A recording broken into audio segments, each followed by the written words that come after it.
Boa noite, meus irmãos. Que a graça do nosso Rei Jesus esteja sobre a nossa igreja nessa noite. Nós estamos certos de que ela está, não é? E por isso nós o louvamos por isso. Como os irmãos estão cientes, nós estamos à noite expondo a carta pastoral de Paulo a seu filho na fé, a seu filho, ao seu pupilo ministerial Tito. E hoje nós vamos trabalhar, depois de 11 exposições, essa é a 12ª, vamos trabalhar os últimos versículos dessa maravilhosa carta. Não é? Foi uma longa jornada, não é? Até aqui, começamos essa série exatamente no dia 13 de outubro. Estamos aí finalizando, então, 4 meses depois, não é? Aproximadamente isso, a série. Mas nós não vamos finalizar hoje, tá bem? Nós não vamos acabar hoje, ainda tem a cereja do bolo, se Deus assim o permitir, na semana que vem, tá bom? Então vamos para Tito, capítulo 3. Faremos a leitura dos versos de 12 a 15. Tito, capítulo 3, versos de 12 a 15.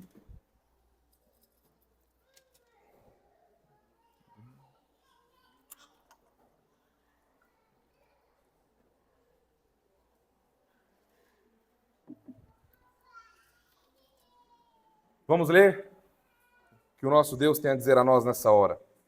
Tito, capítulo 3, versos de 12 a 15. Só colocar o cronômetro aqui, senão vocês já sabem, né?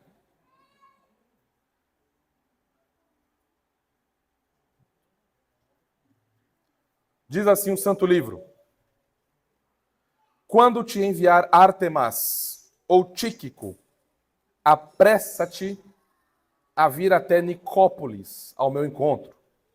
Estou resolvido a passar o inverno ali. Encaminha com diligência Zenas, o intérprete da lei, e Apolo, a fim de que não lhes falte coisa alguma.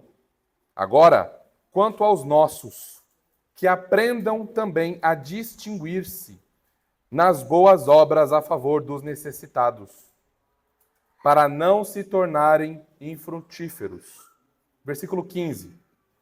Todos os que se acham comigo te saúdam. Saúdam quantos nos amam na fé. A graça seja com todos vós. Amém. Esse amém você vai precisar escrever na sua Bíblia, tá? Porque está no texto bíblico e já já a gente conversa sobre isso. Tem um amém no finalzinho aí. Vamos orar ao nosso Rei. Pai Santo, nós te louvamos, Senhor, te agradecemos pela bendita obra do teu Filho Jesus em nosso favor. E nessa hora, Senhor, queremos ser instruídos pelo Senhor através da tua palavra, queremos ser exortados pelo Senhor através da tua palavra, queremos ser consolados pelo Senhor através da tua palavra, queremos ser, Senhor, convencidos do pecado nessa hora através da tua palavra, queremos ser, Senhor, pelo poder da tua palavra, humilhados, esmagados, mas ao mesmo tempo, Senhor, amparados pela graça que há no poder do teu Espírito, para a glória do teu Filho. Rogamos a ti, Senhor, que exalte a Jesus agora nessa hora, sobremaneira, que as nossas almas o contemplem pela fé, exaltado, glorioso, majestoso, soberano, sem igual, a fim de que tenhamos, Senhor, uma santa e profunda disposição de alma, de irmos a Ele, de nos entregarmos mais a Ele, de servirmos mais a Ele, de investirmos todos os nossos recursos pela causa dEle. Que tenhamos uma santa disposição de alma, de ofertarmos as nossas vidas, a fim de que ecoe em nossa vida que viver é Cristo e morrer é ganho. Negar o nosso ser, tomar a nossa cruz e seguir o bendito Filho. Senhor, faça isso nesta hora para a tua glória. E também rogamos a Ti que continue a trabalhar nos corações dos nossos filhos, a fim de que eles professem tudo isso e amem o teu reino, a fim de apressar a tua vinda na próxima geração. E é no teu Filho, Senhor, que nós confiamos as nossas vidas nessa hora. Amém e amém. Meus irmãos, É um grande desafio pregar qualquer porção da Escritura. Sejam textos mais escatológicos, sejam genealogias. Mas eu vou dizer a vocês que é um grande desafio também pregar numa sessão como essa. Na finalização de uma carta, onde a gente encontra menção a algumas pessoas, uma saudação final, uma oração final e um amém, finalizando a carta. A gente começa a olhar e fala, Senhor, no momento inicial nós olhamos para textos como esse, falamos, Senhor, o que eu pregarei aqui, não é? Mas aí então a gente começa a meditar, a estudar, a orar, e a gente vê como a gente é cego, não é? Com a riqueza de texto, de um texto como esse. E nós vamos, portanto, expor esse texto para a glória do nosso Deus. Irmãos, o avanço do reino de Deus, como vocês já devem ter percebido na nossa liturgia, esse é o tema central, não é? Da exposição do texto que nós faremos aqui. Vocês já perceberam, a liturgia já nos conduziu assim, não é?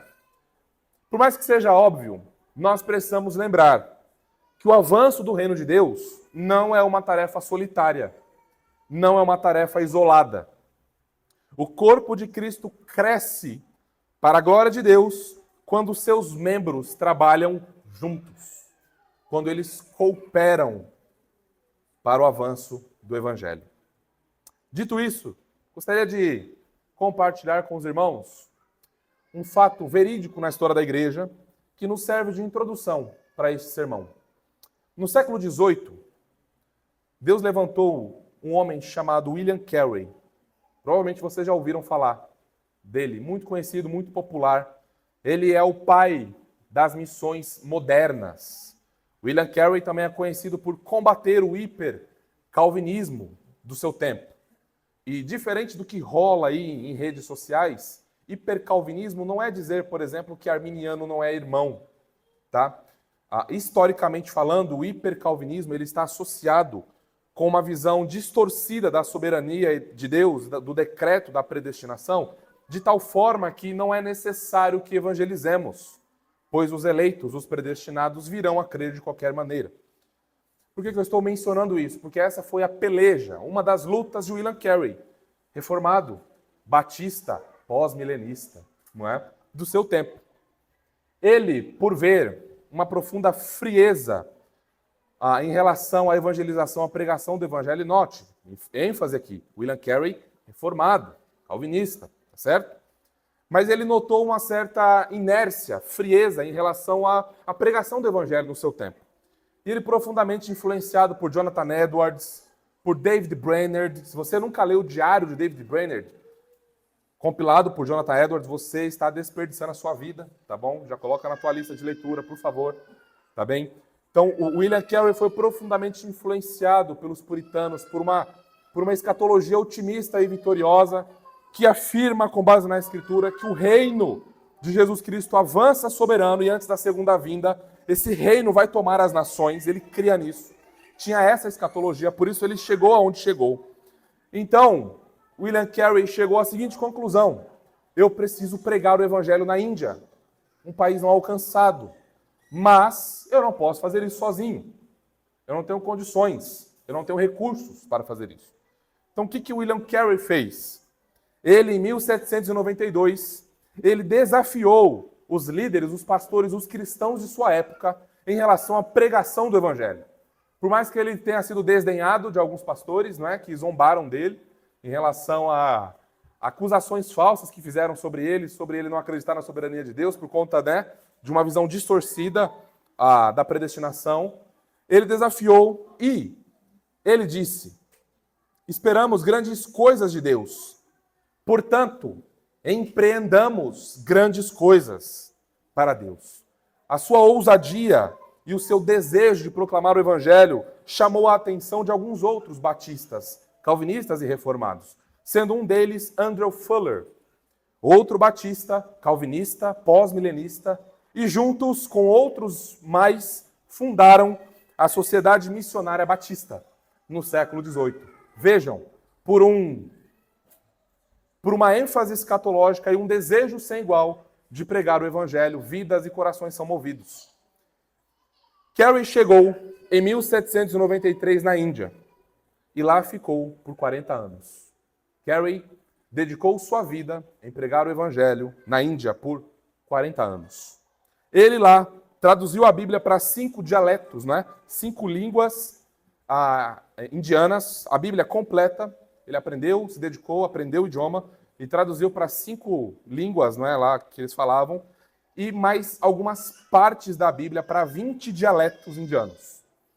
Ele fundou a universidade, me perdoe aqui a pronúncia, tá? A Universidade de Serampore, ou Serampore School, College. Você pode pesquisar no YouTube, no Google. Essa instituição existe até os dias de hoje. William Carey fundou essa escola, essa universidade para treinar obreiros e formar profissionais para a glória de Deus. E isso existe até o dia de hoje. Mas note, Carey não fez isso sozinho. Ele costumava dizer que ele se via como descendo, daí que vem a ilustração, tá? Se você não sabia, agora você sabe. Ele disse que o trabalho que Deus confiou a ele era como se ele estivesse descendo pela corda a um fundo poço escuro. Daí então Andrew Fuller falou: irmão William, se você se vê como descendo a um poço profundo e escuro para pregar o evangelho a almas perdidas e mortas, nós estamos aqui como aqueles que seguram a corda por você. Nós vamos orar por você, nós vamos enviar você, nós vamos investir em você. Tá? Então, tudo isso para mostrar a bênção da cooperação no Evangelho da graça de Deus e o que ocorre quando nós obedecemos ao Senhor e aplicamos o Evangelho em relação a isso.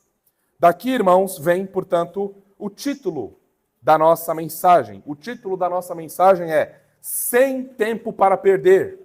2 pontos, cuidando da igreja e do avanço do Evangelho. Sem tempo para perder, cuidando da igreja e do avanço do Evangelho. A nossa afirmação teológica, portanto, que resume o nosso sermão é: os cristãos devem cooperar para promover o avanço do Evangelho, a diligência nas boas obras e o amor na comunhão da igreja. Pois os cristãos não têm tempo a perder. Nessa porção da Escritura que lemos, nós aprendemos 3 ações que nos auxiliam nisso. Vamos à divisão do nosso texto. Primeiro ponto, primeira ação que nós aprendemos aqui é cooperar para o avanço do Evangelho, versos 12 e 13. A segunda ação é manter o zelo nas boas obras, verso 14. E o terceiro e último ponto é cultivar a comunhão na igreja, versículo 15. Palavra para os nossos pequenininhos pesquisarem nessa semana com seus papais é cooperação, tá bem? Cooperação. Então vamos avançar. Sem tempo para perder, cuidando da igreja e do avanço do Evangelho. Vamos lá aos versículos 12 e 13 mais uma vez. Quando te enviar Ártemas ou Tíquico, apressa-te a vir até Nicópolis, ao meu encontro. Estou resolvido a passar o inverno ali. Encaminha com diligência Zenas, o intérprete da lei, e Apolo, a fim de que não lhes falte coisa alguma. Até aí. Aqui tem alguns nomes legais para nós colocarmos os nossos filhos, né? E os papais que estão grávidos, aí se tiverem alguma dúvida até o dia do registro, né? Dá para a gente mudar. Por um pouco eu não coloquei em Jonas Ronda Bastos, mas aí eu lembrei que a minha esposa me ameaçou de morte se eu fizesse isso, né? Então, eu não fiz. Mas eu confesso que eu fui tentado. Tá bem? Eu confesso que eu fui tentado. Mas eu não fiz, né? Mas temos aqui, Zenas, Apolo é um nome bonito, imponente, apesar de serem nomes gregos, né? Ártemas, Tíquico, tá aí, papais, a dica, viu? Nomes muito profundos em significados, tá? Então, a igreja, deve cooperar para o avanço do Evangelho. Como que nós fazemos isso nesse texto? Enviando obreiros fiéis. Notem comigo aqui algumas expressões nos versos 12 e 13. Olha só. Versículo 12. Quando te enviar Ártemas ou Tíquico. Versículo 13. Encaminha ou envia com diligência Zenas, o intérprete da lei, e Apolo. Prestem atenção nisso, tá? Então nós cooperamos para o avanço do Evangelho. Primeiro subponto, enviando obreiros fiéis. Irmãos, nós precisamos lembrar que Paulo, quando ele escreve essa carta, ele está com aproximadamente, tá? São dados aproximados aqui. 62 anos de idade. Ele tinha aproximadamente 62 anos de idade. Jovem, qual que era a sua desculpa mesmo? 62 anos de idade. E ele escreve aproximadamente ali no ano 62 depois de Cristo. Mal sabia ele que 5 anos depois ele seria morto. Então vejam, Paulo está trabalhando pelo avanço do evangelho, está formando discípulos obreiros, enviando-os, treinando-os, e ele está com 62 anos de idade, portanto um idoso. Não é um presbítero aqui, no melhor sentido da palavra. E apesar do seu cansaço certo e de sua velhice, ele segue sem tempo a perder. Ele está caminhando a peregrinação cristã há pelo menos 30 anos. E ele não tem tempo a perder. Ele é incansável. Ele tem uma agenda a ser seguida pela providência de Deus. Eu conheci um homem assim. Carol vai lembrar dele. Minha esposa também vai lembrar dele. Um homem que marcou a minha vida em muitos aspectos. Pastor Irlando Pereira de Azevedo. Foi um Apolo, um Paulo, que eu encontrei na minha juventude, que me discipulou por um tempinho. Hoje ele está por aí, com 86, 88 anos de idade, viajando o mundo, pregando o evangelho incansável. Então, quando eu olho para Paulo, eu lembro, não é, do pastor Irlando Pereira de Azevedo. Um senhorzinho que me ensinou a amar o evangelho, que me ensinou o que significa sofrer e morrer pela igreja, como ninguém. Eu louvo a Deus pela vida dele e de homens como ele, que se dedicam a investir em jovens miseráveis e soberbos, como eu, por exemplo, não é? Então, Paulo, incansável. Paulo não pensa em aposentadoria. Paulo quer morrer pregando o evangelho e é o que acontece, não é? Então não há aposentadoria no reino de Deus. Não há. Cristão não se aposenta. Tá certo? Pregador não se aposenta. Nós estamos sempre pregando o evangelho, sempre investindo no avanço do reino de Deus de uma forma ou de outra. Então Paulo está, como mencionamos, treinando obreiros, pegando jovens, Timóteo, Tito e outros mais mencionados aqui, Zenas, Apolo, Ártemas, Tíquico e tantos outros, não é? Que ele menciona aqui. Mas ele não só treina, ele envia esses obreiros. Ele treina a igreja, forma a consciência das igrejas para treinar mais obreiros e enviar mais obreiros fiéis, trabalhando arduamente para a edificação da igreja.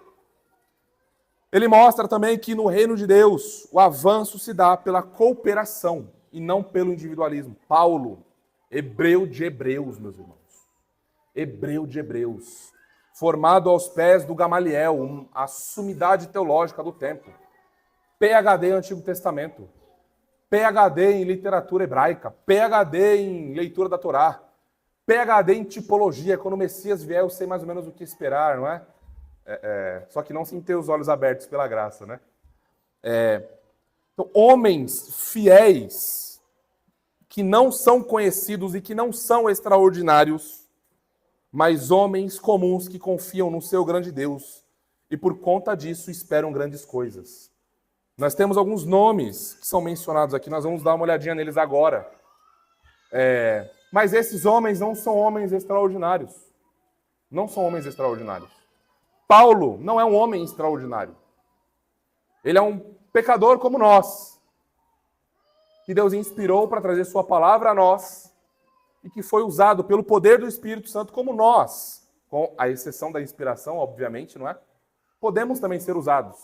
Olhamos para os puritanos, por exemplo, olhamos para William Carey, Andrew Fuller, John Owen, Jonathan Edwards e tantos outros ao longo da história da igreja, George Whitefield, João Calvino, Lutero. Não são homens extraordinários, mas são homens que foram extraordinariamente usados por um Deus santo e soberano. São homens ordinários usados pelo Deus que é extraordinário. E aí então, quando o Senhor usa esses homens, não desejando marcar a história, não desejando fama, não desejando glória, não desejando vanglória, não desejando nada, Deus os usa, sem que eles queiram, no sentido de marcar a história, sabe? Então, Nós vemos aqui, por exemplo, olha lá o texto comigo. Ártemas.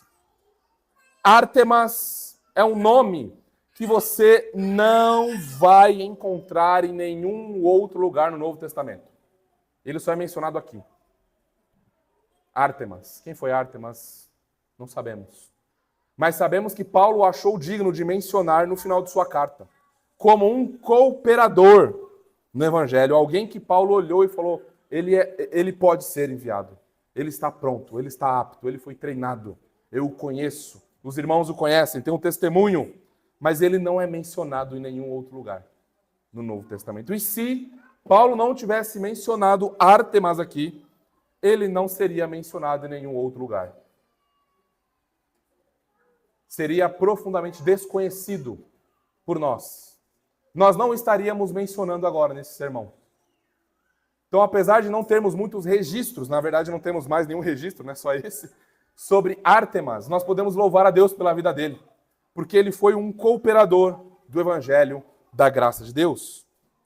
Nós vemos aqui outro nome mencionado, Tíquico, esse já é mais conhecido. Ele é mencionado em Atos 20, em Efésios 6, em Colossenses 4, em 2 Timóteo 4:12. Um homem também fiel, que estava cooperando para o avanço do Evangelho, junto com Paulo, junto com o ministério apostólico, não é? Dando sua vida pelo reino de Deus. Nós aqui também vemos Zenas. Zenas é um outro nome que nós não encontramos no Novo Testamento.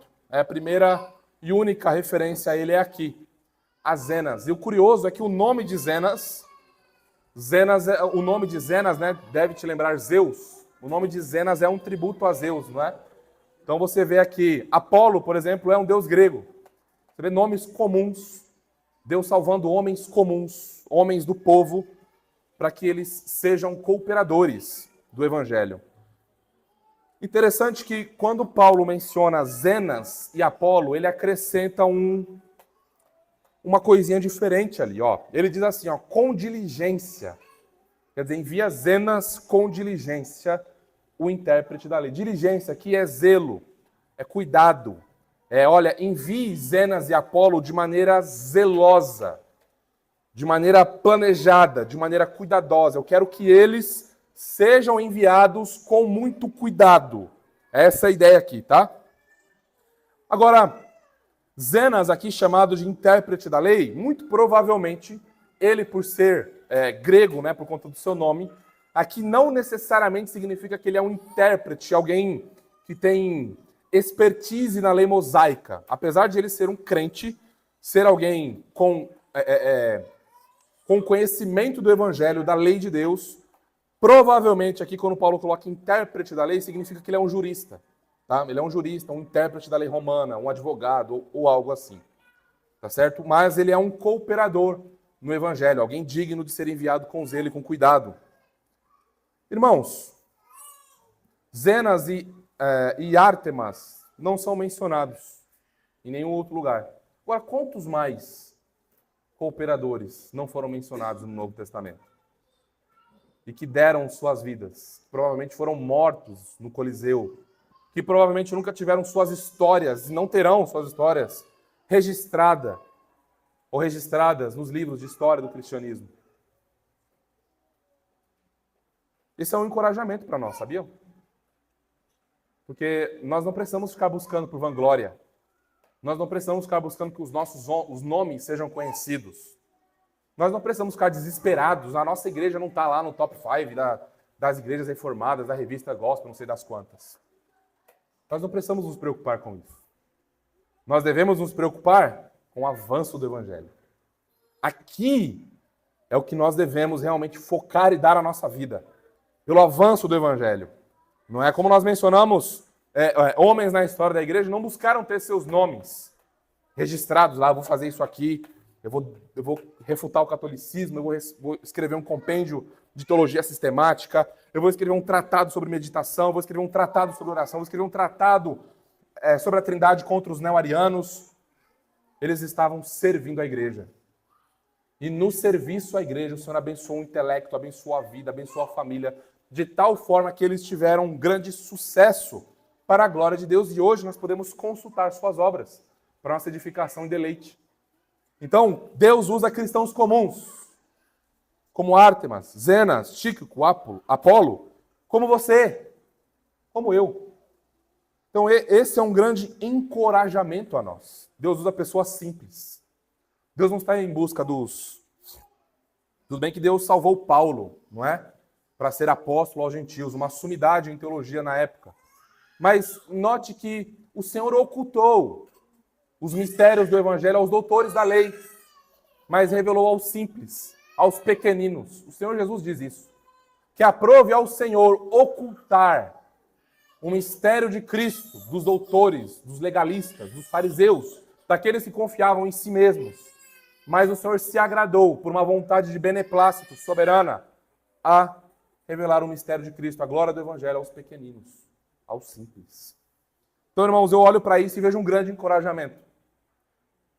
Eu olho para isso e vejo, poxa vida, o Senhor pode usar um verme como eu também.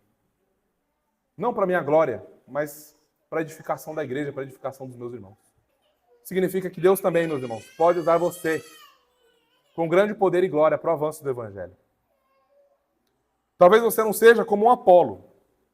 Apolo é o nome mais conhecido no Novo Testamento das igrejas cristãs, não é? Ele era conhecido por ser notável em sua eloquência. Vejam, natural de Alexandria, muito provavelmente treinado e versado, não é, em oratória. Vejam, por exemplo, o registro sobre ele em Atos 18, de 24 a 26. Ó. Nesse meio tempo, chegou a Éfeso um judeu, natural de Alexandria, chamado Apolo, homem eloquente e poderoso nas Escrituras. Era ele instruído no caminho do Senhor e, sendo fervoroso de espírito, falava e ensinava com precisão a respeito de Jesus, conhecendo apenas o batismo de João. Ele, pois, começou a falar ousadamente na sinagoga. Ouvindo-o, porém, Priscila e Áquila tomaram-no consigo e, com mais exatidão, lhe expuseram o caminho de Deus. Apolo era um crente da antiga aliança. Conhecia até o batismo de João. Depois ele é instruído. Note, alguém eloquente, alguém poderoso nas Escrituras. Apolo não é qualquer judeu. Ele é alguém poderoso nas Escrituras, alguém que conhece as Escrituras e que tem um certo nível absurdo de conhecimento e de aplicação do Evangelho. Mas ele vai até João Batista. Priscila e Áquila, portanto, chamam para perto, discipulam Apolo, afiam ali aquela espada, e aí então Apolo passa a conhecer a descida do Espírito, a promessa de que o Salmo 110 se cumpriu. O rei assentou no seu trono, o Espírito foi dado, e aí então Apolo se torna alguém mais eficaz na pregação do Evangelho. Talvez você não seja como um Apolo, não é? Mas talvez você seja como um Zenas, como um Ártemas, ou como um Tíquico. Alguém que coopera com o Evangelho da graça de Deus, com seus dons, talentos e recursos. Não é? Agora, meus irmãos, é curioso, é muito curioso Paulo mencionar Apolo aqui. Isso nos mostra que o reino de Deus não é um reino de rivais. Não é um reino de rivais. Não é um reino de... Eu estou competindo para ser melhor do que os reformados lá não sei da onde. Ah, não, porque a nossa igreja tem que ser uma igreja melhor, tem que ser uma igreja referência no Brasil sobre o que significa ser um batista reformado. Não há rivalidades, essa é a maneira ímpia e pagã de ver as coisas.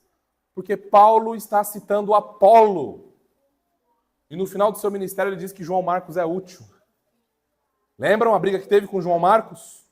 João Marcos pisou na bola na primeira viagem missionária. E aí Paulo não queria mais levá-lo. Não, João Marcos é muito inútil, é muito imaturo, não está preparado. E Barnabé queria levá-lo. E aí há um racha entre eles, um racha severo. E Paulo segue um caminho, Barnabé segue outro, seguem se amando, orando um pelo outro, mas sem comunhão ministerial. Mas no final de sua vida, Paulo diz que João Marcos lhe é útil para o ministério. Vejam que coisa maravilhosa. E aqui, por que é curioso Paulo citar Apolo? Porque Apolo, por ser alguém eloquente, provavelmente mais eloquente do que Paulo, era preferido por muitos cristãos. Era mais ou menos assim, quem que vai pregar lá hoje? É Paulo? Sinto muito, eu prefiro o Paulo do Nola na IBD. Se é ele que vai pregar, eu não vou. É mais ou menos assim. Quem que vai dar aula na IBD? É Apolo? Tô lá. Quem que vai pregar é Apolo? Tô lá. Quem que vai dar o estudo é Apolo? Tô lá. Quem que vai ministrar é Apolo? Eu tô lá. Percebem? Então havia uma certa predileção por Apolo em alguns ambientes cristãos. Lembrem que lá na igreja de Corinto havia uma facção com o seu nome. E ele é colocado ao lado de Pedro, ao lado de Paulo, ao lado de Cristo. Haviam esses grupos lá na igreja de Corinto, né?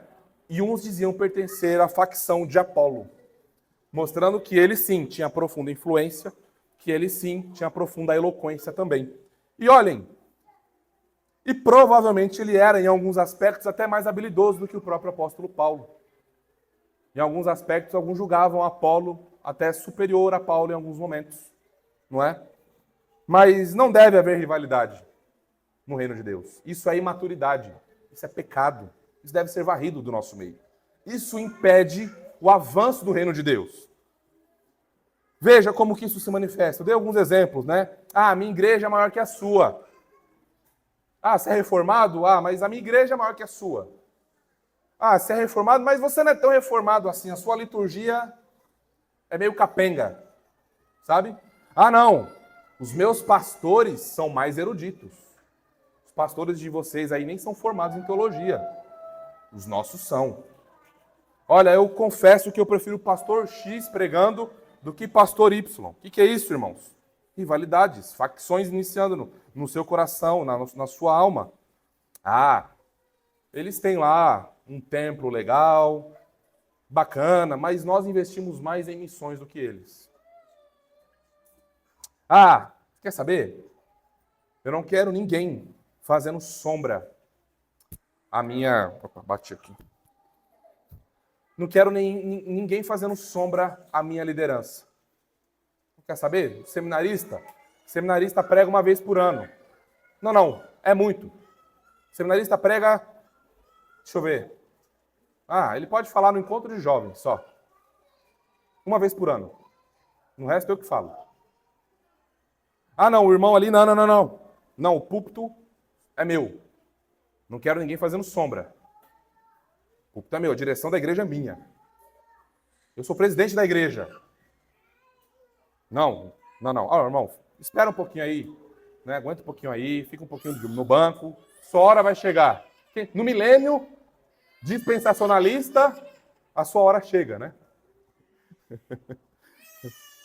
Irmãos, nós trabalhamos juntos pelo avanço do reino de Deus. Nós não somos rivais. Nós somos nada além de pó. Ou, para usar uma expressão mais rebuscada, uma metáfora melhor da Escritura, nós somos vasos de barro. Nós não somos o tesouro de Jeová. Tá certo? Nós somos vasos de barro que dentro desses vasos de barro, sim, tem um tesouro. E é o tesouro do Evangelho da graça de Deus. Nós somos como essa xícara, por exemplo. Nós não somos a água que mata a sede. Nós somos apenas um instrumento que carrega a água para matar a sede. Que benefício tem a xícara se ela não cumprir com o seu papel? Que benefício tem nós, cristãos, se não cumprimos o nosso papel de fazer o reino de Jesus Cristo avançar? Vejam, Paulo poderia sentir ciúmes por Apolo, não é? Poderia querer excluir Apolo das coisas. Não, deixa Apolo de fora. Não, cuidado com Apolo. Poderia queimar Apolo. E nós vemos isso acontecendo. Infelizmente. Nós temos muitos relatos de líderes usando de sua influência para destruir reputações, para destruir pessoas. E daí a necessidade de nós estarmos bem instruídos e sabermos bem a função de um presbítero, de um pastor de uma igreja.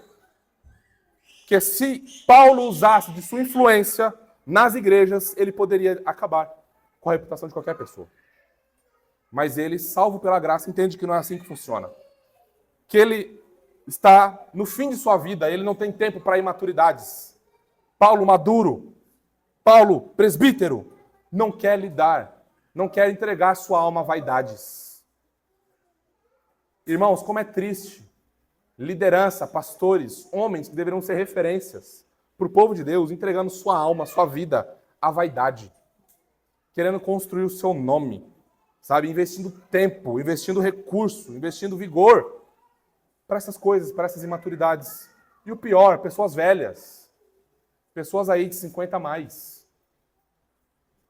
Isso é horroroso, sabe? Ver irmãos que deveriam estar aí há muito tempo, não é? Maduros na fé, agindo como verdadeiros adolescentes espirituais. Deixa eu ilustrar esse ponto aqui, da cooperação do Evangelho. No século XVII, os nossos pais batistas, na Inglaterra, eles eram uma ramificação dos puritanos reformados, né? Daquele grupo que separa da Igreja da Inglaterra. Então, os nossos pais batistas, eles eram puritanos separatistas. Um deles, um líder muito influente entre eles, chamado William Kiffin, foi um dos primeiros e mais influentes pregadores em Londres. Em uma época de profunda perseguição religiosa por lá, Kiffin percebeu que os batistas particulares eram minoria, não é? E que eles eram muito dispersos. Eles caminhavam assim meio que sozinhos, comunidades isoladas. E aí ele percebeu que se não houvesse uma cooperação, uma aproximação, esse grupo acabaria se dissolvendo na história, não é?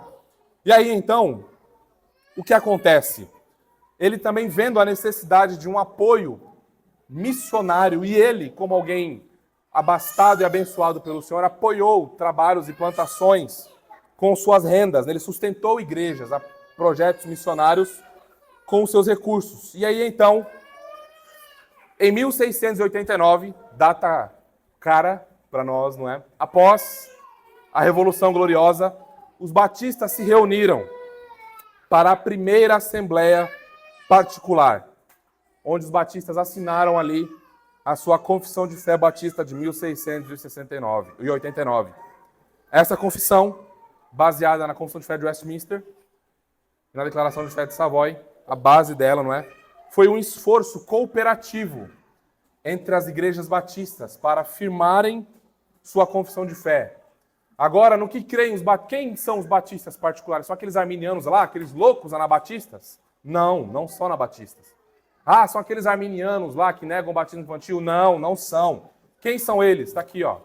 Documento de fé dos batistas particulares. Leia. Tem nada a ver com arminiano, não tem nada a ver com anabatista.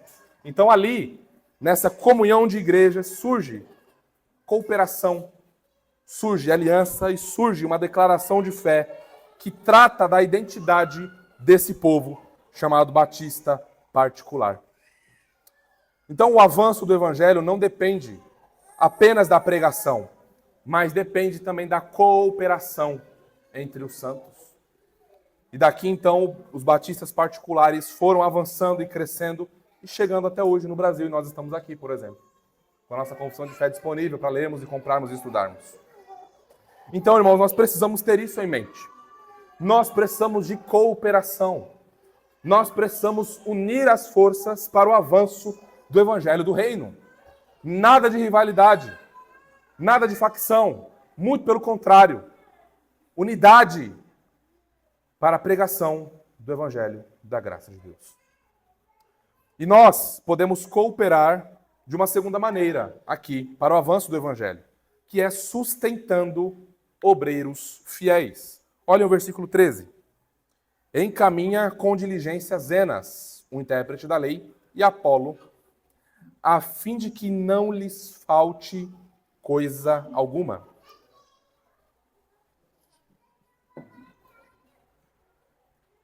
Obreiros fiéis, irmãos, devem ser suportados financeiramente.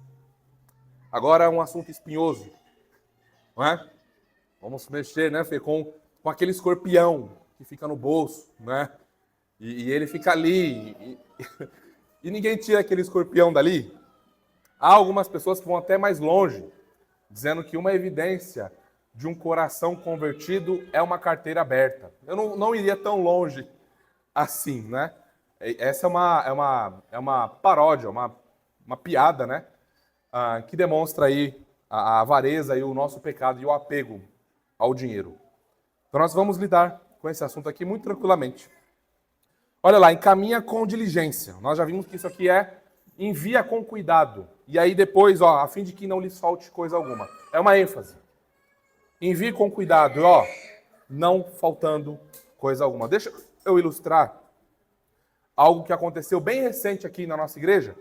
Nosso pastor André viajou lá para a Bahia, não é? Ele não foi voando, não é? Não sei se ele treinou com o Kami-sama do Dragon Ball, não é? Mas acho que ele ainda não consegue usar um Kamehameha e ir voando até lá. Não sei se ele aprendeu teletransporte ou algo assim. Acho que não, né? Então ele precisou pegar um avião, por exemplo. Ele precisou ser hospedado, por exemplo.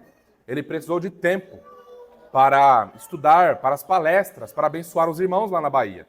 Então, pegando um gancho nesse texto aqui, nós enviamos o nosso irmão André com zelo, não é? Para a Bahia. E o que nós vimos aqui? Nós vimos a igreja lá de Igaporã, lá no interiorzão da Bahia, a única igreja reformada naquela região, e pela graça de Deus tem mais 2 pontos de pregação surgindo por lá, tá? Nós vimos a igreja da Bahia e a igreja do Tatuapé cooperando entre si para que o irmão André pudesse ficar tranquilo com as suas responsabilidades financeiras para ir lá abençoar os irmãos. Nós enviamos o irmão André, portanto, com zelo, com diligência, a fim de que não lhe faltasse nada. Basicamente isso.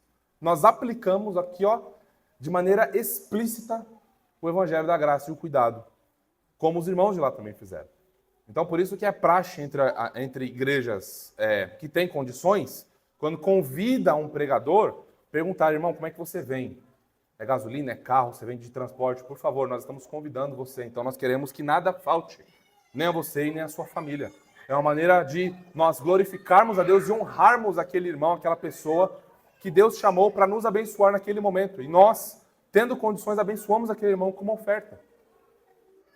É basicamente isso. Então, vejam, irmãos, nós precisamos ser mais liberais aqui no sentido de como estamos investindo os nossos recursos.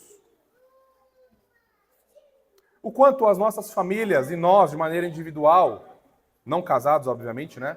Porque quem é casado não manda oferta individual, por exemplo. É a renda da família. É o dinheiro da família.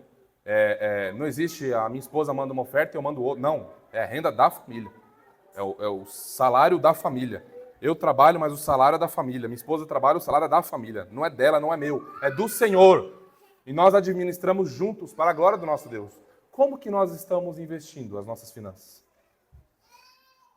Pensa um pouquinho nisso. Como que nós estamos arduamente, de maneira zelosa e cuidadosa, sustentando obreiros fiéis? Que nós sabemos que não corrompem, que não vão usar, não é, das ofertas dos irmãos para irem viajar para a França, por exemplo. Estou indo em missões, só que não. Tá? Como que nós estamos... Irmãos, deixa eu falar uma coisa aqui. Nós precisamos fazer pela verdade o que as seitas fazem pela mentira. Você já viu um testemunha de Jeová cobrando para fazer curso? Você já viu Mormon cobrando para fazer curso? Você já viu espírita cobrando para fazer curso? Aprenda a Bíblia comigo 3 vezes. Não estou dizendo que é errado. Ok? Eu não estou dizendo que é errado. É errado quando o Marcelo procura o PhD em hermenêutica e diz assim, irmão, eu não tenho condições de pagar o curso.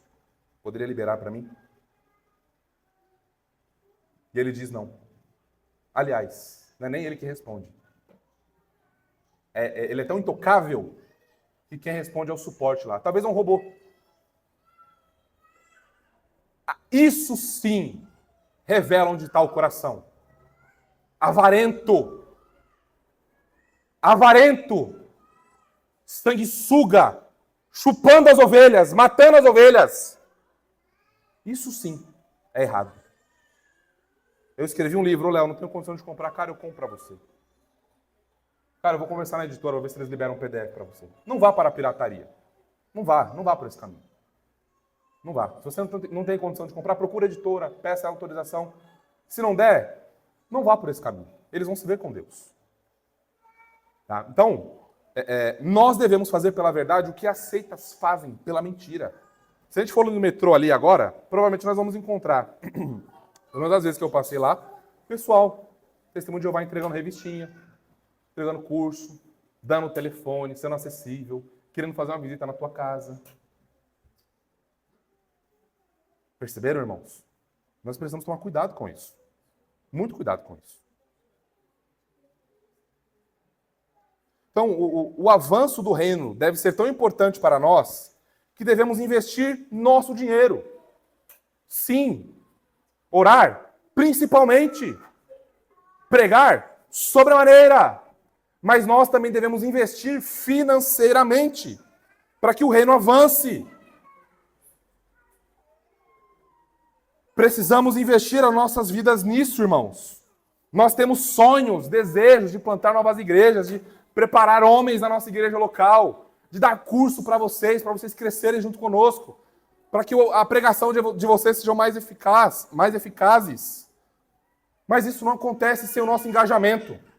Isso não acontece sem a igreja orando, sem a igreja permanecendo na reunião de oração.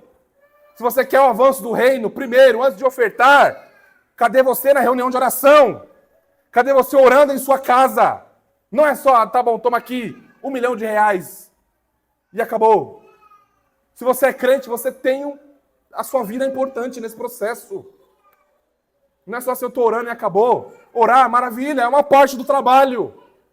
Gastar a vida em oração para o avanço do reino, Senhor, que o seu reino venha, é uma parte do trabalho. Mas como a gente brinca, não é? Não adianta a gente ser contra o aborto e voltar quem é a favor do aborto.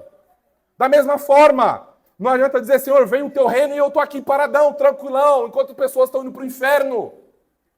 Não adianta. Isso mostra que o nosso coração está equivocado, está perdido, está confuso. Não está vendo bem a direção das coisas. Então sim, irmãos, precisamos investir em ministros fiéis do Evangelho. Precisamos investir em trabalhos sérios. Na nossa próxima Assembleia, a gente pretende trazer um desafio para os membros da nossa igreja. Então ore por isso. Já dando um spoiler aqui, né? Não era nem para falar, acabei falando. Nesse sentido, porque esse texto mexeu profundamente comigo. Eu espero que esteja mexendo profundamente com você. Então, por que nós precisamos suportar homens sérios que estão dando suas vidas pelo Evangelho? Mais uma vez, não são aqueles gananciosos. Não são aqueles que querem ficar trocando de carro de mês em mês, ou a cada ano, ou a cada 6 meses. Não são esses. Esses daí não. Esses vão cair em breve. Esses vão cair em breve. Deus os lançará no inferno eterno em breve. Não é desses que eu estou falando, irmãos. É desses aqui, ó. Esses que precisam estar mais livres para trabalhar pela igreja. Que precisam dar mais a sua vida, avançar mais a sua vida no cuidado pelo rebanho. Para que eles estejam mais livres para trabalhar pelo reino de Deus. Para que eles estejam mais livres para treinar homens, para serem enviados pelo mundo. Vamos aplicar aqui. Tem 2 aplicações que eu separei para nós, dessa parte. Primeira aplicação para nós, irmãos. Cristãos que vivem para si, só para si, são falsos cristãos. Então o chamado aqui é a examinar as nossas almas. Porque não existe mais, esse dinheiro é meu. Não existe mais, isso aqui é da minha família. Isso é meu. Não existe mais isso. Não existe mais isso. Sabe o que existe? Isso é do Senhor. A minha vida é do Senhor. Os meus recursos são do Senhor. Então existe o nosso investimento em ministérios sérios. Existe o nosso investimento e engajamento em missões. Esse desejo para que o reino do Senhor avance. Existe nossa contribuição para o avanço do reino de Deus. Nós devemos nos preocupar com isso, irmão. Sim, devemos nos preocupar com isso. Sabe por que nós precisamos meditar profundamente sobre isso?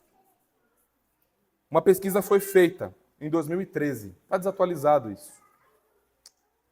Mas foi feita uma pesquisa em 2013, lá nos Estados Unidos. E essa pesquisa apontou, para nossa vergonha, que as pessoas investem mais em ração para gato, bombom, café e Coca-Cola do que em missões.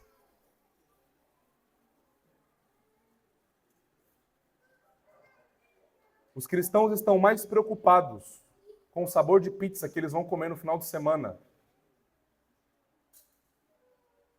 do que se o evangelho está chegando lá na Coreia do Norte. Cristãos estão mais preocupados com o jogo de videogame que eles vão comprar, caro inclusive,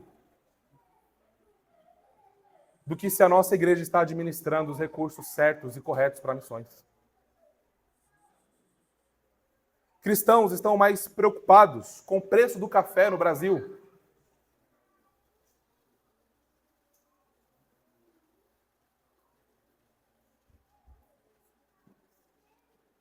do que quantas conversões ocorreram no último trimestre. O que isso revela para nós, irmãos? O que isso revela sobre você? O que isso revela sobre mim? O que isso revela sobre a nossa igreja?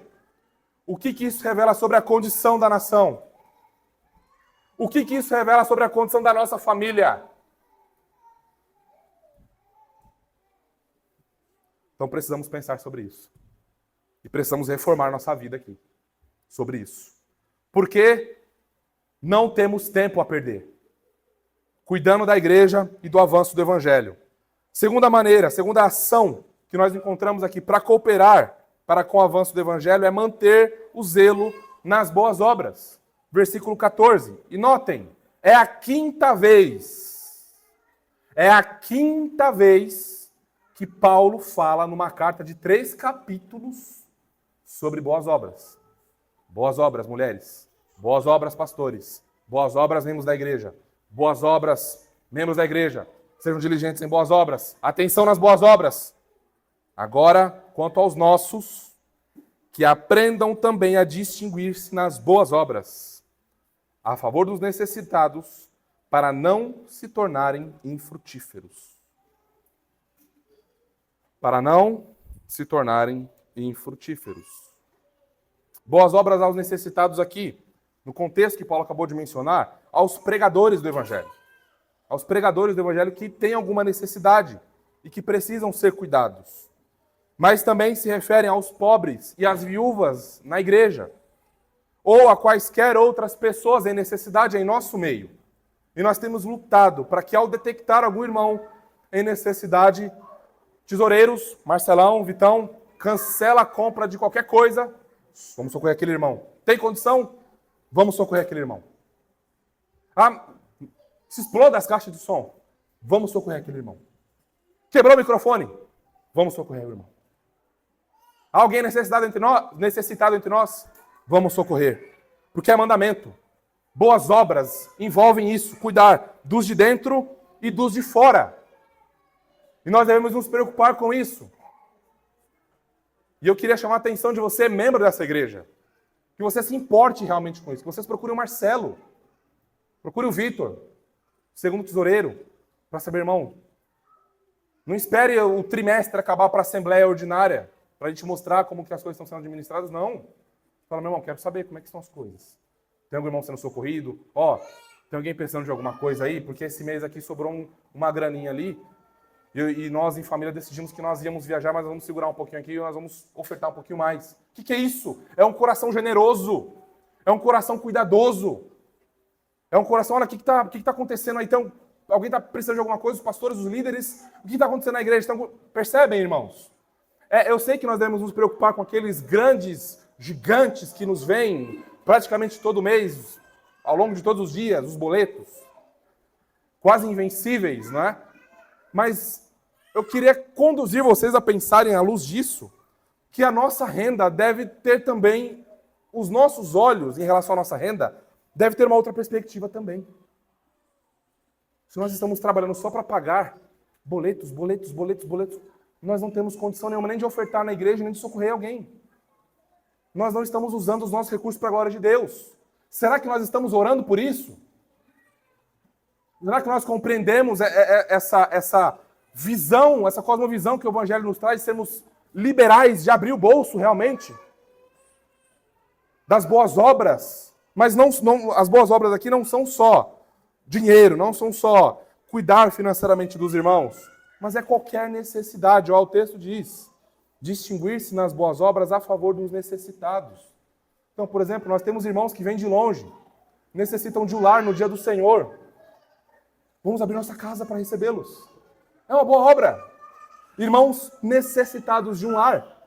E nós, como igreja de Cristo, irmãos, não temos desculpa aqui. Ah, minha casa é tão simples. É lá que Deus quer glorificar o seu nome cuidando de alguém. A minha casa é lá. Os meus filhos é lá. Distinto. Olha aqui, ó, distinguir-se. O crente, os nossos, os cristãos, eles são distintos nas práticas das boas obras.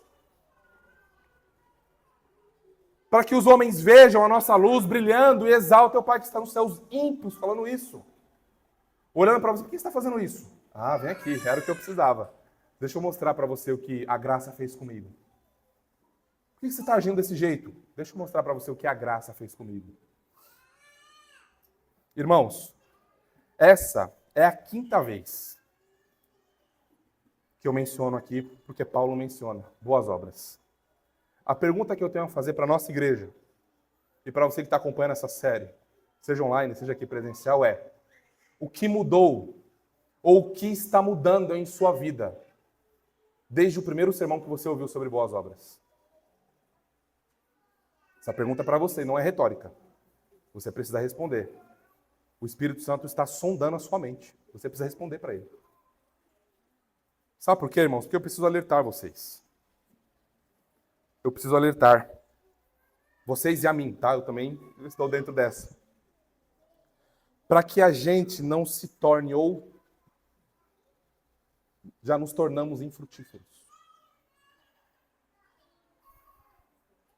Onde está aquele cuidado amoroso na graça, na prática? Cadê aquele cuidado amoroso para com o próximo na prática? Cadê o amor encarnado pela graça através de você? O que está mudando na sua vida? Se nada mudou, se você está ouvindo sermão após sermão e nada tem mudado na sua vida, eu preciso te alertar. Porque talvez você nunca tenha nascido de novo. Talvez. Tiago 1:22 diz: tornai-vos, pois, praticantes da palavra, e não somente ouvintes, enganando-vos a vós mesmos. O texto está dizendo que se você é um bom ouvinte de sermões ou de bons sermões, se você é membro de uma igreja reformada, batista, particular, 189, etc. e tal, se você só ouve sermões e não aplica, não há uma disposição de mudança na sua alma, há uma grande possibilidade de você nunca ter conhecido Jesus. E esse é um grande alerta que eu preciso trazer para você, meu irmão, minha irmã. Se você ouve sermão após sermão, exortação após exortação, e você permanece incrédulo, duro nos seus pecados, sim, há uma grande evidência de você estar caminhando a passos largos para o inferno. E a coisa pior é que você está, por causa disso, piorando o seu juízo. Você está dizendo que é crente. Você respondeu de uma maneira correta na entrevista com os pastores. Mas o seu coração é fingido, é mentiroso, é incrédulo, não muda e não quer mudar. Então, se é essa disposição do teu coração e da tua alma, por favor, ligue a sirene. Por favor, ligue a sirene. Abre a porta, porque está saindo fumaça de lá de dentro. E é possível que esteja em chamas. É possível que a tua casa esteja em chamas. É possível que a cama em que você dorme, em que você coloca o teu travesseiro, esteja toda em chamas. É possível que você durma e acorde dia após dia sobre o juízo de Deus sobre a sua cabeça. É possível que você venha a cultos, que você ore de maneira fria, que você leia a sua Bíblia de maneira fria, que você trate os irmãos de maneira fria, e você não é transformado e não aplica os sermões na sua vida de maneira fria.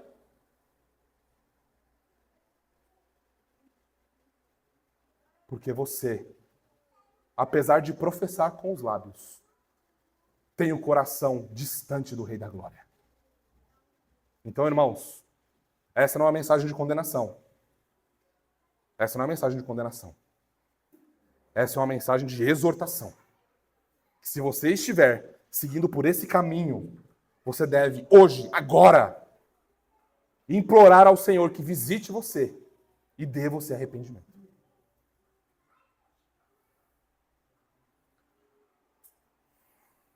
Se você nunca teve a experiência de realizar uma boa obra por alguém que não merece, eu vou dar um exemplo para você. Uma família, isso é um caso real, tá? Uma família estava plantando uma igreja, e aí sabe como é a vida de igreja, né? É incêndio aqui, incêndio ali, hospital ali, funeral, casamento, alegrias, tristezas, glórias, fracassos. É a vida de igreja, é a nossa vida comum debaixo do sol. E aí, uma determinada família fez contato com o plantador da igreja, falou: pastor, socorro, meu marido está me batendo de novo, eu não tenho para onde ir, será que o senhor me acolhe aí com a sua família, com a sua esposa por alguns dias? Eu não sei o que fazer. Vem, irmã, vem aqui para casa, a nossa família te acolhe aqui. E aí eles tinham, sabe o dinheiro contadinho ali? Tinham os últimos R$13, não sei em que época que foi isso, não me recordo agora. Mas R$13, e aí eles não tinham nada para comer, né? Eles não contavam, né? Não dava para colocar mais água no feijão, como diz o Marcelo às vezes.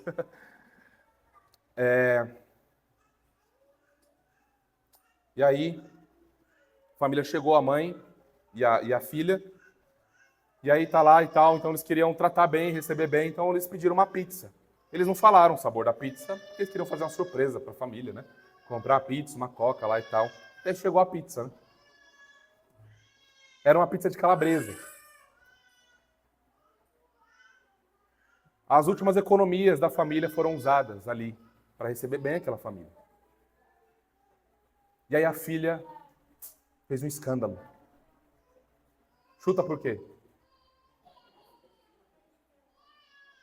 Não gostava de pizza de calabresa. Veja, se ainda não aconteceu com você algo parecido, aí você pode apelar para a sua justiça própria. Mas, peraí. O seu pai estava prestes a bater na sua mãe e em você. A gente está recebendo você aqui alta madrugada. A gente estava dormindo. Sabe aquele sonho que você está lá no terceiro céu, lá na Jerusalém Celestial? O telefone tocou nesse sonho. Eu te recebi. Eles não fizeram isso. Não fizeram isso. Apesar da jovem, olha, eu gosto de frango com catupiry.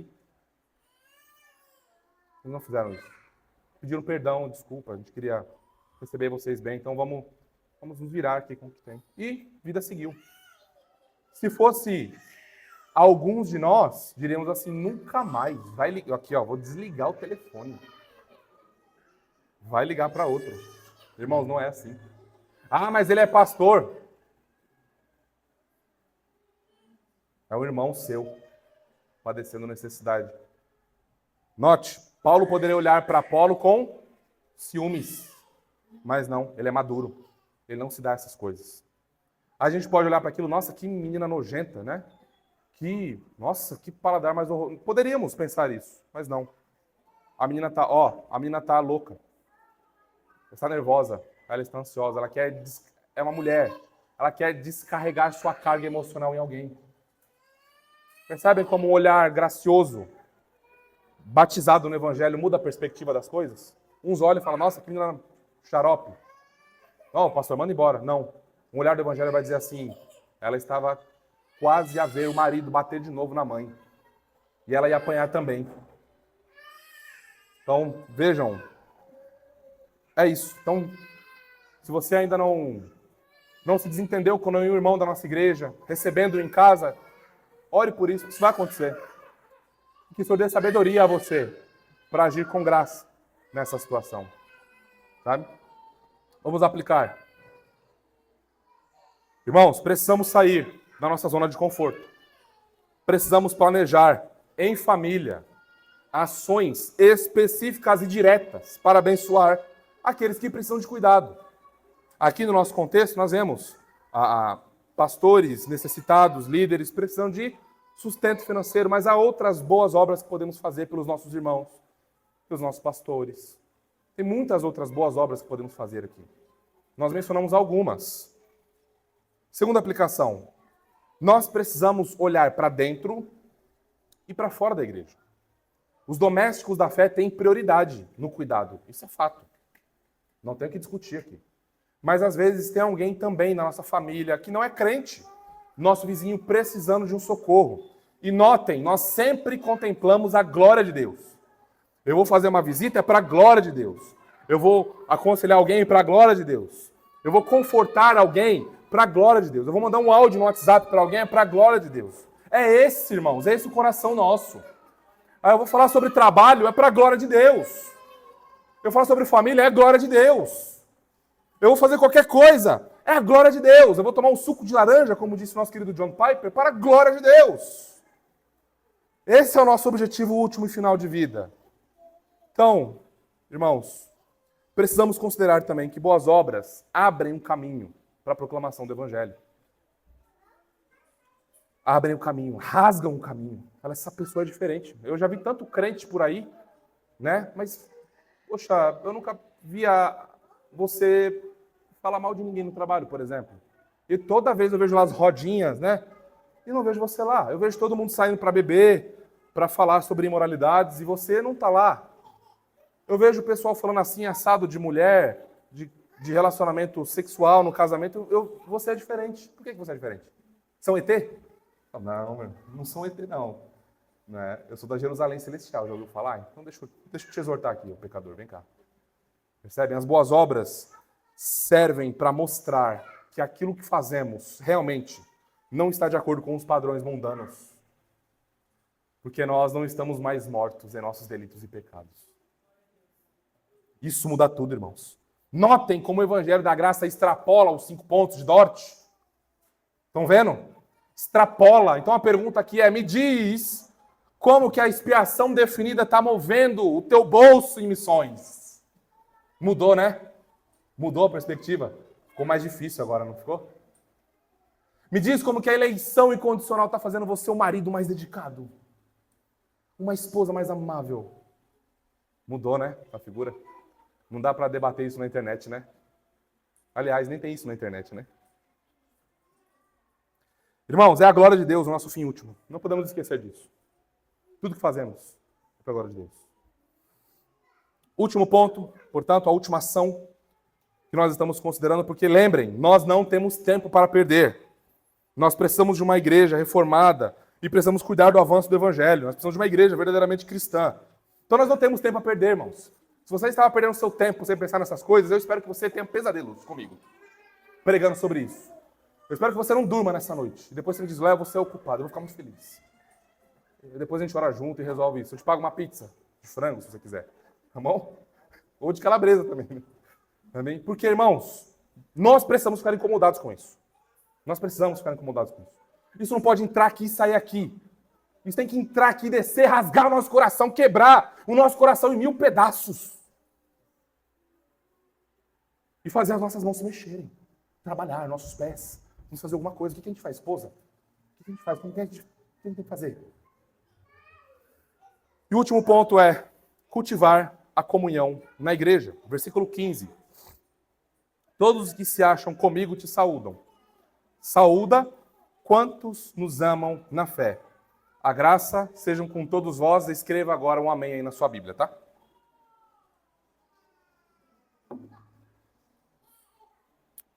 Calma, já vou explicar. Olha que interessante, irmãos.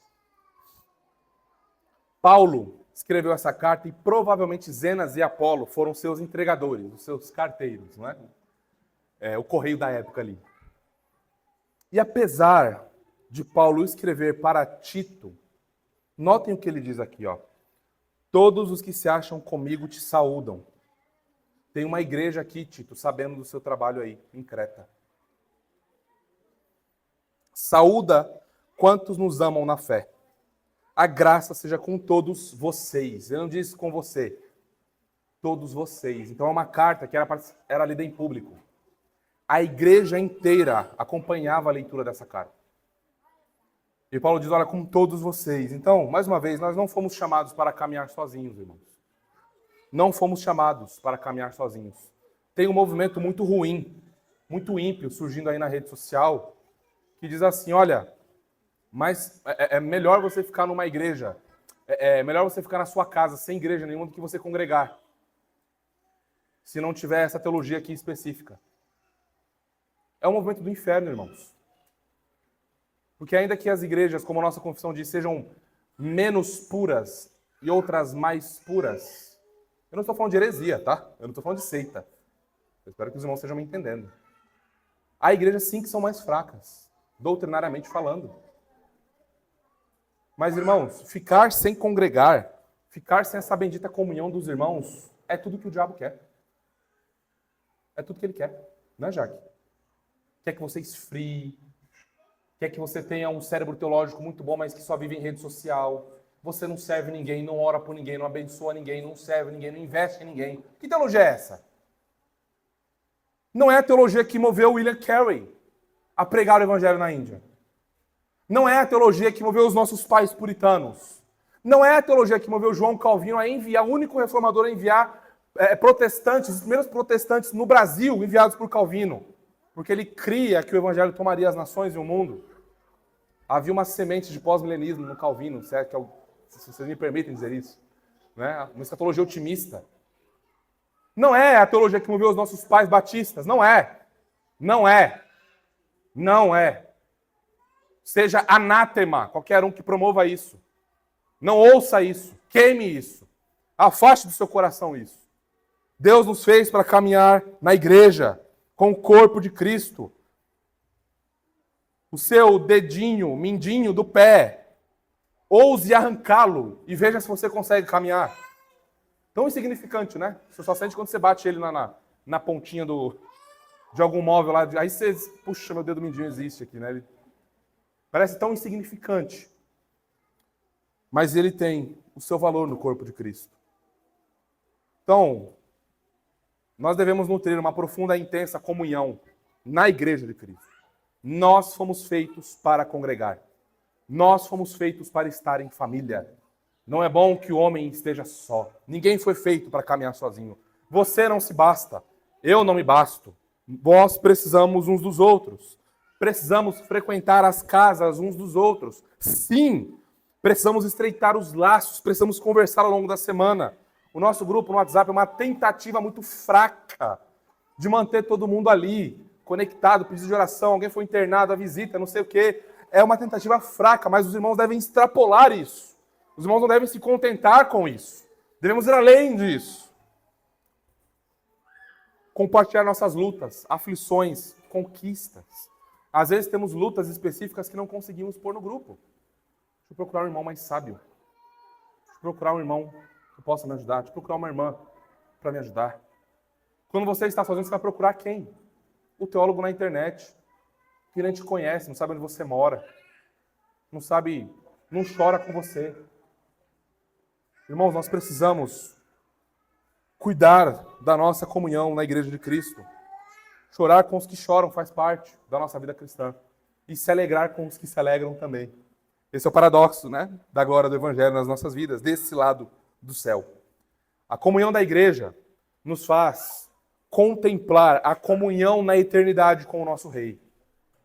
Você já parou para imaginar, para pensar, que todo dia do Senhor é uma antecipação do céu? Por céu aqui eu estou falando do estado eterno, tá? Novo céu e nova terra, finalmente estabelecidos. É uma antecipação. Comunhão com os nossos irmãos para sempre. Já pensou? Que bênção, né, esposa? A gente está com os irmãos para sempre, não ter que dirigir 40 minutos voltando para casa, 40 minutos de volta aqui. Não estou reclamando, mas é a distância que a gente tem que percorrer. Quando volta, né, para casa e vai para casa e vem para cá. Pensou que bênção? Para sempre. Nós juntos ali na eternidade com o nosso Rei, aprendendo dele. Eternidade de eternidade. O dia do Senhor antecipa essas bênçãos. O dia do Senhor aquece o nosso coração, lembrando da bendita ressurreição de Jesus Cristo. E nos lembra, e vamos ser lembrados daqui a pouco na mesa, vamos nos alimentar do nosso Rei Jesus, que nós pertencemos a um corpo. E que o meu irmãozinho, por mais fraco que ele seja, ele é importante para a igreja, ele é importante para mim. Ainda que ele não goste de pizza de calabresa. Eu devo amá-lo, suportá-lo, servi-lo, gastar a minha vida em favor dele. Não podemos, irmãos, perder isso de vista. Hoje, esse dia, é dia de céu na terra. Então nós precisamos nos esforçar. Falar, domingo que vem, deixa eu ver os irmãos aqui que nunca vieram em casa. Nossa, a lista é grande, não sabia. Ó, que coisa, né? Vamos fazer uma lista aqui. Eles têm uma meta de, nesse ano, receber todos esses irmãos em casa. É um desafio bom. Desafio bom para você. Ai, mas aqui, aquelas coisas todas, a gente se acerta, a gente se ajusta. Está padecendo alguma necessidade? Procura a igreja, procura os tesoureiros. Mas nós precisamos nos empenhar nisso. Como eu já falei, eu repito, dinheiro nunca é problema. Dinheiro é bênção e é a solução. Deus nos deu dinheiro para usarmos para a sua glória, com responsabilidade, zelo e cuidado. Segunda aplicação, temos de nos esforçar para permitir, e aqui notem o verbo permitir, que novos irmãos entrem em nossa vida. Porque às vezes a gente não quer. A gente está ali no nosso grupinho, e aí a gente tem um pouco de dificuldade de permitir que um irmão diferente ali, que não come pizza de calabresa, exemplo muito bom, né? Vou pegar isso agora. Não entre na nossa comunhão. E nós precisamos permitir que todos os membros de Cristo tenham acesso a nós. E nós devemos nos esforçar para ter acesso a todos os membros no corpo de Cristo. Terceira aplicação. Essa aqui é mais pesada, mais difícil para quem tem filho. Eu sei, eu sou pai também. Não vá embora correndo após o culto. Eu sei, talvez tenha um ônibus, eu sei. Guarda as proporções. Reserva as exceções. Irmãos, não saiam correndo do culto. Deleite-se nos irmãos. Louve a Deus pela comunhão dos irmãos. Deleite-se nos dons que Deus deu à igreja. Converse com o irmão, conversa com a irmã. Demonstre afeto pelos irmãos. Demonstre interesse na vida dos irmãos. Ore pelos irmãos. Alguém veio, conversou com você, algum problema? Algum problema cabeludo? Irmão, vem aqui, vamos orar. Irmão, tem um livro bom que eu li essa semana, na Bíblia. Vamos ler junto? Conheço um material excelente para a gente começar a estudar junto. Ore. Ore pelos irmãos. Como nós vimos no começo, você é muito importante para a igreja local, para o reino de Deus. Seja para a cooperação no evangelho, seja para a elaboração de boas obras, seja para manter a comunhão na igreja local. Então vamos para as nossas considerações finais, irmãos.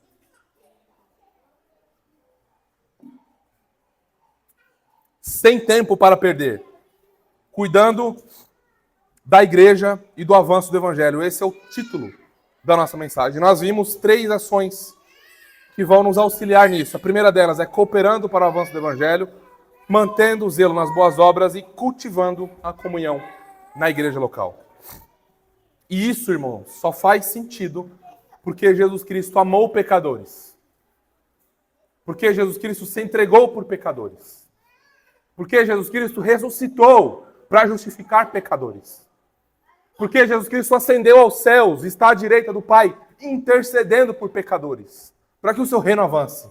Sem o evangelho da graça de Deus aqui, nada disso faz sentido. Sem o evangelho da graça de Deus, vamos embora. Comamos e bebamos, porque amanhã morreremos. A vida não vale de nada. Vivemos sem propósito. Irmãos, mas a vida tem propósito. É a glória última do Rei Jesus Cristo. Porque Ele é Rei da nossa igreja. Ele é quem diz isso por meio de sua palavra exposta, não sou eu.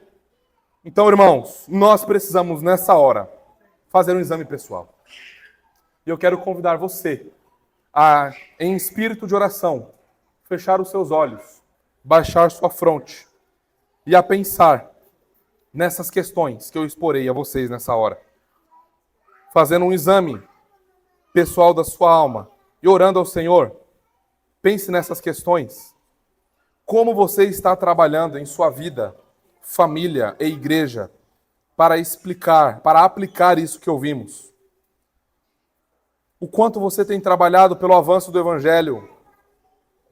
Como você tem investido em obreiros e missionários? Como você tem investido os seus recursos na igreja local? Quais boas obras você tem realizado?